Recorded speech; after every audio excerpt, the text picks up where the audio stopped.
Hello everyone, good morning. कैसे हैं आप सभी? आई होप अच्छे ही होंगे, स्वस्थ होंगे और मैं भी अच्छी हूँ। Welcome back to my Neha Gupta blog. तो मैं आज का ब्लॉग मॉर्निंग से शुरू करने जा रही हूँ। ये शुक्रवार का ब्लॉग है और नेक्स्ट दिन रक्षाबंधन पड़ने वाला है, पर मैं इसे पोस्ट रक्षाबंधन के दिन ही करूँगी क्योंकि उस दिन पोस्ट करना थोड़ा पॉसिबल नहीं हो पाता है, एडिटिंग वगैरह में दिक्कत होती है। तो मैं आज सुबह उठकर मैं अपनी खिड़की से हर सुबह महादेव के यहीं से दर्शन कर लेती हूँ। मैं सुबह उठकर प्रतिदिन यहीं से महादेव की दर्शन कर लेती हूँ। यहाँ मेरी खिड़की से ही महादेव जी की दर्शन हो जाते हैं, मतलब मंदिर की दर्शन हो जाते हैं, तो मैं यहीं से प्रणाम कर लेती हूँ। तो मेरी गुड मॉर्निंग तो बहुत अच्छे से हो गई। तो आज मैं थोड़ी सी उठने में मुझे थोड़ी लेट हो गई थी, आज 6 बज गए थे। तो मैं सारे काम थोड़े आराम आराम से कर रही थी। तो मैंने थोड़े बहुत अपने बेबी को लाड दुलार किया। तो फिर मैं आगे अपने मॉर्निंग के रूटीन में मैं सबसे पहले मॉर्निंग में गर्म पानी लेती हूँ। ज़्यादा भी गर्म नहीं, बस सुसुम लेती हूँ, क्योंकि इससे क्या होता है ना, हेल्थ वगैरह बहुत सही रहते हैं। मैं सभी को एडवाइस दूंगी कि सुबह उठ कर सबसे पहले गर्म पानी ही लें, क्योंकि ये डाइजेशन वगैरह में बहुत ही अच्छी रहती है। और इसे एक जगह अस्थिर होकर ही बैठकर ही पिए। तो पूरे दिन की क्या होती है कि मतलब दिनचर्या, हेल्थ वगैरह, डाइजेशन जितनी भी है बहुत अच्छी रहती है। मुझे तो मैं इसे तो मैं मॉर्निंग रूटीन में बिल्कुल ही शामिल रखती हूँ, कभी भी स्किप नहीं करती हूँ। रेगुलर सुसुम पानी ज़रूर लेती हूँ प्रतिदिन। तो मैं सुबह उठकर सारे कामों में मैं लग गई, क्योंकि ये तो अभी मैंने सिर्फ बेडरूम के काम शुरू किए हैं। अभी तो मैं किचन के काम नहीं कर रही हूँ। पहले मैं बेडरूम को अच्छी से साफ़ सफाई करूँगी, उसके बाद मैं किचन की साफ़ सफाई करूँगी। तो मैंने सोचा आज मैं बेडरूम की ही अपने काम दिखाती हूँ कि कितने सारे वर्क होते हैं एक लेडीज़ के जिम्मे में मॉर्निंग सुबह उठ कर ही, क्योंकि ये सारे काम रेगुलर पर डे के हैं। ये मेरी रियल लाइफ की सारे रूटीन हैं जिन्हें मैं प्रतिदिन फॉलो इसी रूटीन से करती हूँ। तो कभी कभार क्या होता है कि थोड़ी सी थकान वगैरह हो जाती है, तो मॉर्निंग में उठने में लेट हो जाती हैं, थोड़ी तबीयत वगैरह सही नहीं रहती है, तो मॉर्निंग थोड़ा सा उठने में आज वैसे ही मेरी दूसरे दिन तबीयत थोड़ा सही नहीं थी, तो उठने में थोड़ी सी लेट हो गई। तो मैंने सोचा कि कोई बात नहीं, तबीयत ठीक भी नहीं है, तो मैं थोड़े आराम आराम से काम पर काम तो क्या है, वो तो रेगुलर करना ही है। काम को तो स्किप नहीं कर सकते हैं, क्योंकि काम स्किप करेंगे तो फिर मेरी ही काम बढ़ेंगे। तो इससे अच्छा है कि मैं ज़्यादा तेज़ी से ना सही, कम से कम धीरे धीरे ही सही, मैं अपने सारे जितने भी काम है समेट लूँ। फ़िलहाल तो मैं आप लोग को अपने रूम के ही सारे काम दिखाई हूँ कि ये मेरी मॉर्निंग के इतने सारे वर्क होते हैं। हम लोग इतने सारे वर्क होने के बाद ही, करने के बाद ही मॉर्निंग में कम से कम इन सारे वर्क को करने के लिए 1 घंटा, 1 डेढ़ घंटा तो लग ही जाता है। उसके बाद नहा धोआ कर नाश्ता वगैरह सारा, उसके बाद का बाकी का सारा काम रहता है। कुछ ऐसी चीज़ें हैं कि जिन्हें आप रेगुलर वर्क करती हैं, ये आपके रूम में रोज़ मतलब थोड़ी बहुत तो साफ़ सफाई करनी ही है। जैसे ड्रेसिंग एरिया हुआ, इन सब में तो पर डे गंदगी बैठती ही है।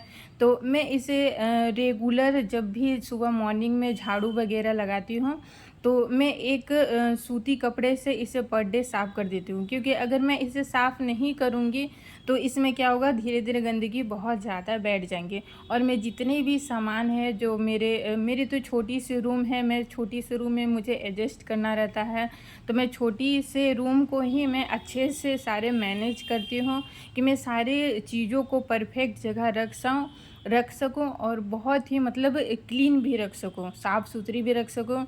और ये मेरी खिड़की है, खिड़की में तो खैर मेरे नेट वगैरह लगे हुए हैं, जहाँ से कीड़े वगैरह ज़्यादा आते नहीं हैं। मैंने बहुत पहले ही इस खिड़की में मतलब नेट लगवा दिया था, जहाँ से कीड़े वगैरह आने तो संभव है ही नहीं, पॉसिबल नहीं है कि खिड़की से मेरे कीड़े वगैरह आ सकें। तो फिर भी उसमें गंदगी थोड़ी बहुत बैठ जाती है, तो मैं क्या करती हूँ कि वही सूती कपड़े से रोज़ पर डे झाड़ देती हूँ। तो इससे क्या होता है कि एयर वगैरह उसमें ईज़िली से पास होता है। अगर नहीं झाड़ूंगी तो थोड़े भी जो हवा आती हैं उससे आना थोड़ा बंद हो जाती हैं। और अभी तो गर्मी का टाइम है, तो थोड़ा साफ़ खिड़की को तो और अच्छे से साफ़ सफाई रखना ही पड़ता है। तो मैं अपने लगी हूँ रूम को पोछा मारने के लिए। तो मैं क्या करती हूँ कि मैं झाड़ू लगाने के तुरंत बाद ही पोछा लगा देती हूँ, ज़्यादा वेट नहीं करती हूँ, क्योंकि ज़्यादा वेट करूँगी तो फिर से रूम में गंदगी फैल जाएगी। और मेरी बेबी अभी तक सोई हुई है, मेरी बेटी अभी तक सोई हुई है और वो देख रही है कि मैं कैसे कैसे सारे अपने वर्क कर रही हूँ। वर्क का क्या है, वर्क तो पर डे का जो है वो तो करना ही है, पर मैं आज आप लोग से कुछ स्पेशल शेयर की हूँ। मैंने सोचा कि आज मैं नहा धोआ कर अपनी नाश्ता वगैरह की ब्लॉग शेयर नहीं करूँगी। मैं आज नाश्ता बना करके मैं कुछ आप लोग से स्पेशल शेयर करूँगी जो मैं दोपहर के टाइम फ्री हो करके करती हूँ। मैंने सोचा कि शायद इससे कुछ लोगों की शायद हेल्प हो सके, मदद हो सके। मैंने आज यही सोचा कि आज मैं दोपहर के टाइम फ्री हो करके, इसीलिए मैं नाश्ता वगैरह का ब्लॉग वगैरह नहीं शूट की हूँ। जो भी मेरी मॉर्निंग की ये चीज़ें थी मैं इसको शूट कर ली हूँ।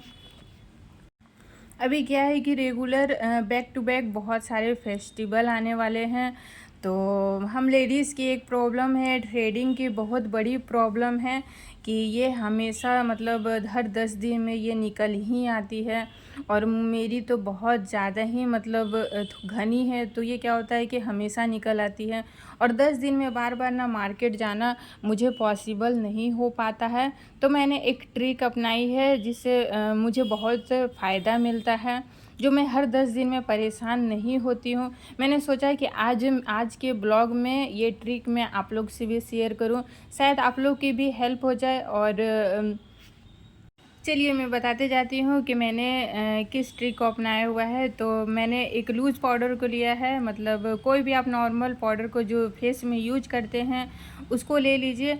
और ये मैंने थ्रेडिंग का धागा लिया हुआ है, अदरवाइज़ कोई भी धागा नहीं लीजिएगा, थ्रेडिंग का ही धागा लीजिएगा, क्योंकि हमें थ्रेडिंग बनाना है। तो मैं तो थ्रेडिंग का ही धागा यूज करूँगी और किसी को सजेस्ट भी नहीं करूँगी कि आप कोई और धागा यूज करें, क्योंकि स्किन की बात होती है तो मैं तो सजेस्ट नहीं करूँगी। मैं तो सजेस्ट करूँगी कि आप थ्रेडिंग की धागा लें।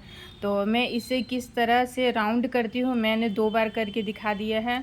तो आप इसे क्या करते हैं, इस तरह राउंड करके और एक एक करके जितने भी मतलब आपके आईब्रो निकले हुए हैं छोटे छोटे, जब अधिक निकल जाते हैं तो मैं खुद पार्लर चली जाती हूँ। पर क्या होता है कि जब छोटे छोटे खुद निकल आते हैं तो बार बार पार्लर जाना हर 10 दिन में जाना पॉसिबल नहीं हो पाता है। ये तो सारी महिलाएं फीमेल वगैरह तो समझ ही सकती हैं कि हर 10 दिन में जाना पॉसिबल नहीं है, और ख़ास करके उन लोगों को जिनकी मतलब छोटे बच्चे हैं। तो मैं क्या करती हूँ कि मैंने इस ट्रिक को ही अपनाया है। तो मैं क्या करती हूँ, जब थोड़े छोटे छोटे आईब्रो निकल आते हैं तो मैं इस तरह से ही मतलब अपने थ्रेडिंग को निकालती हूँ। और मेरी एक और बात है कि मैं शॉर्ट वगैरह भी बनाती हूँ। तो जाहिर सी बात है, जो लोग ब्लॉग देख रहे हैं तो बहुत सारे लोग तो ब्लॉगिंग तो करते ही हैं, शॉर्ट वीडियो वगैरह बनाती हैं, लॉन्ग बनाती हैं, तो उन लोगों को भी ये समस्या ज़रूर होती होंगी। हम महिलाओं की ये समस्या तो बहुत ज़्यादा ही है। तो मैंने आज सोचा कि मैं इस समस्या का समाधान अच्छे से निकालूँ। तो मैंने एक वही थ्रेडिंग का धागा से अपने आईब्रो में जो भी छोटे छोटे बाल थे मैंने उसको निकालना शुरू कर दिया है। तो ये मैंने सारे अपने छोटे छोटे बाल थे, मेरी तो पहले से सेब वगैरह निकली हुई थी, मैंने पार्लर में निकाल लिया हुआ था। बस छोटे छोटे धागे निकले हुए थे आईब्रो, तो मैंने उनको निकाल दिया। और मैं उसी धागे की हेल्प से मैं फोरहेड में भी चला ले रही हूँ। देखिए ऐसे चलाइएगा तो कुछ भी नहीं होंगे आपकी स्किन के। और जितने भी छोटी छोटी जो बाल होती हैं जो दिखने में बहुत ही गंदा लगता है, तो वो सब भी सारे मतलब निकल आएंगे। तो मैंने अपर लिप्स पे भी अप्लाई कर रही हूँ मैं। तो मैं अपर लिप्स पे इस तरह अप्लाई करती हूँ, पहले लूज पाउडर लगा लेती हूँ, उसके बाद मैं एक एक करके थ्रेडिंग से एक एक करके मैं मतलब थ्रेडिंग के धागे से मैं एक एक करके बाल निकालती हूँ। इससे क्या होता है कि मेरे जितने भी अपर लिप्स के छोटे छोटे बाल हैं वो आसानी से निकल जाते हैं। थोड़ा दर्द तो वगैरह होता ही है, तो ऐसे पार्लर भी जाने में थोड़ा बहुत दर्द होता है। मैं चिमटे वगैरह का यूज़ नहीं करती हूँ, मैं ऐसे ही निकालती हूँ। और क्या होता है, बहुत बैक टू बैक बहुत सारे फेस्टिवल भी आ रहे हैं, तो उसके लिए मुझे लगता है कि ऐसे ही सही रहेगा। जब बहुत ज़्यादा हो जाएंगे तब मैं पार्लर जाऊंगी। तब तक के लिए मेरा लुक रेडी हो गया है। तो आप लोग को ये वीडियो कैसा लगा? अच्छा लगा तो प्लीज़ लाइक को सब्सक्राइब करते हैं। मिलते हैं नेक्स्ट व्लॉग में। Bye bye.